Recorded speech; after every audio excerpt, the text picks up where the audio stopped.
राम राम। ओम नमः शिवाय। भगवान शिव के द्वादश ज्योतिर्लिंगों में 8वां ज्योतिर्लिंग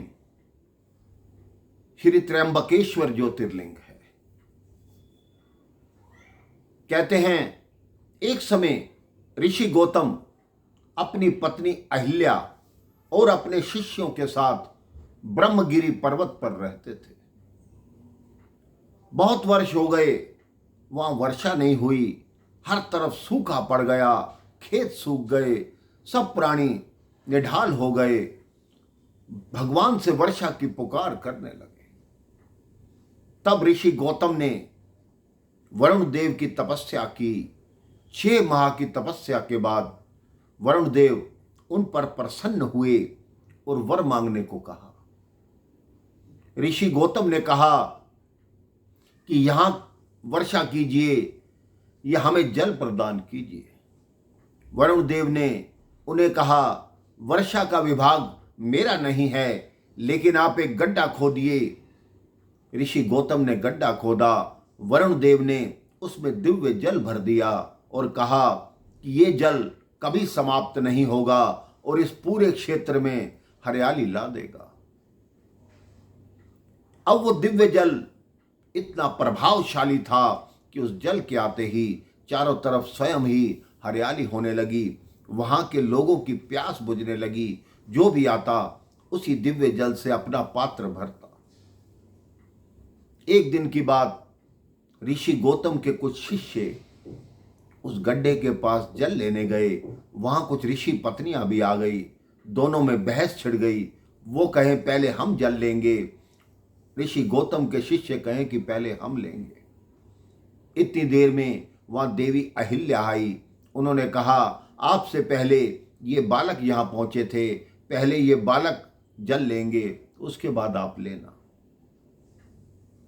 ऋषि पत्नियां क्रोधित हो गई। उन्होंने कहा, क्योंकि ये दिव्य जल तुम्हारे पति की तपस्या से आया है, इसलिए तुम पक्षपात कर रही हो और अपने शिष्यों को पहले जल दिला रही हो। देवी अहिल्या ने कुछ नहीं कहा और वो शिष्य जल लेकर चले गए। लेकिन ऋषि पत्नियों ने जाकर अपने पतियों को जाके और ज्यादा बात बताई, जितनी बात हुई भी नहीं थी। उनसे हठ किया कि ऋषि गौतम को नीचा दिखाना है। अब उन सब ऋषियों ने तपस्या आरंभ की, वो भी की गणपति जी की। गणपति जी उनसे प्रसन्न हुए और वर मांगने को कहा। उन्होंने कहा, आप कुछ भी कीजिए, लेकिन ऋषि गौतम को हमने अपमानित करना है, उनको नीचा दिखाना है। गणपति जी ने कहा, ऐसा कदापि नहीं होगा, वो तो बहुत उच्च कोटि के ऋषि हैं, उनके साथ ऐसा क्यों करना चाहते हो। तब उन ऋषियों ने कहा, अगर आप हमें वरदान देना चाहते हैं तो हमें यही वरदान चाहिए। गणपति जी ने कहा, ठीक है, तथास्तु, लेकिन इसका परिणाम अच्छा नहीं होगा।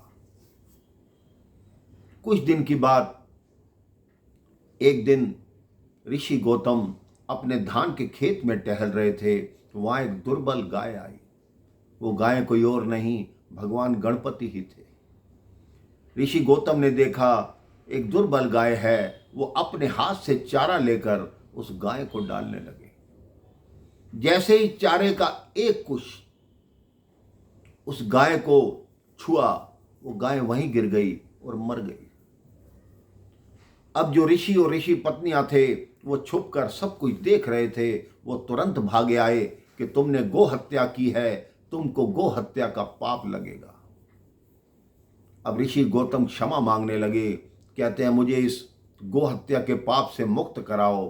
तब उन्होंने कई उपाय बताए जो कि बहुत अधिक कठिन थे, लेकिन अंत में बताया कि तुम सबसे पहले इस पर्वत की 100 परिक्रमा लगाओ। उसके बाद 1 करोड़ पार्थिव लिंग स्थापित करो। फिर गंगा यहां लाओ। उस गंगा के जल से 100 मटके भर के उन लिंगों पर चढ़ाओ। उसके बाद 11 बार फिर परिक्रमा करो, तब तुम्हारा पाप समाप्त होगा। ऋषि गौतम ने हर्षित होकर उनकी आज्ञा स्वीकार कर ली। उनकी धर्मपत्नी अहिल्या ने भी उनका साथ दिया उन्होंने 1 करोड़ पार्थिव लिंग बनाए, पहले 100 परिक्रमा भी की। जैसे ही वो लिंगों की पूजा करने लगे, भगवान शिव प्रसन्न होकर वहां प्रकट हो गए। भगवान शिव ने कहा, वर मांगो। ऋषि गौतम ने कहा, हे प्रभु, मुझे निष्पाप कर दीजिए।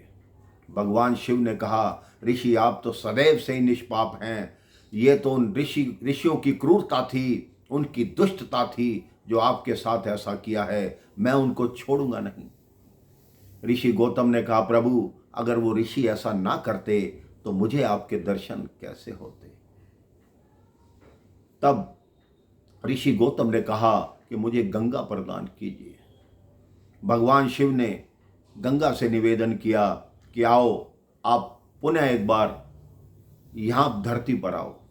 माँ गंगा ने कहा, मैं आने को तैयार हूँ, लेकिन मेरी एक शर्त है कि आप भी यहीं निवास करेंगे। और दूसरी बात, सारे देवता मेरे पास आया करेंगे।